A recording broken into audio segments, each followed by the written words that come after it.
বুবাই, তোমার বোন। বোন চা বিক্রি করছে? এই কি বলছিলাম আমি তোকে? তোকে বলিনি বাড়িতে খাবার বানাতে আমার জন্য? বানিয়েই তো ছিলাম। ওই আমি ঠান্ডা খাবার খাবো? তুমি তো জানোই আমার এখানে কত কাজ থাকে, আমি এই কাজ ছেড়ে কিভাবে আসবো? আমি তোর বর, হ্যাঁ, তোর সব কাজ ছেড়ে তুই চলে আসবি?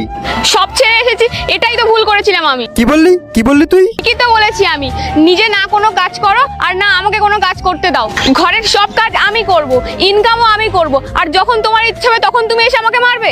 শোন, আমি ভেবেছিলাম তুই বড় লোকের মেয়ে, আমার নিজের জীবনটা আমি রিল্যাক্সে কাটাবো, আর আমি কিভাবে জানবো তুই খালি এতে চলে আসবি? শালা, আমার সব প্ল্যানই নষ্ট হয়ে গেল। শালা, কিছু তো পন্টন নিয়ে আসবি, সেটাই আনলি না। ঠিকই বলেছিল আমার দাদা, আমি তোমাকে বিশ্বাস করে এসে জীবনের সব থেকে বড় ভুল করেছি। আমার দাদা বৌদি সবার সঙ্গে খারাপ ব্যবহার করে আজকে আমি তোমার কাছে এসেছি। এখন না আমি ওদের কাছে যেতে পারবো, আর না আমি এই দুইটি ছবির মাঝখান থেকে কোনো ছবি যদি পছন্দ হয় লাইক এবং সাবস্ক্রাইব করে দাও। আর তুমি কোন দেশ থেকে দেখছো লাইক এবং সাবস্ক্রাইব করে কমেন্টে বলে যাও, দেখি কোন দেশ থেকে আমার ভিডিও দেখে সবাই। আজকে দেখবো মাকে কে কে ভালোবাসে। মাকে ভালোবাসলে লাইক এবং সাবস্ক্রাইব করে কমেন্টে বলে যাও, আমি মাকে অনেক ভালোবাসি। দেখবো কে কে ভালোবাসে। আমি ভাবলাম বিয়ে করে হয়তো খুশিতে আছে, কিন্তু একই অবস্থা করেছে। আমাদের কথা না শুনে ওকে বিয়ে করেছিল না? আজকে ও যে অবস্থাটা না, ওর জন্য ও নিজেই দায়ী।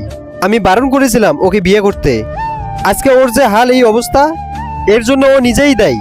এইরকম বলো না, ও তো তোমার বোন, তোমার তো হেল্প করা উচিত।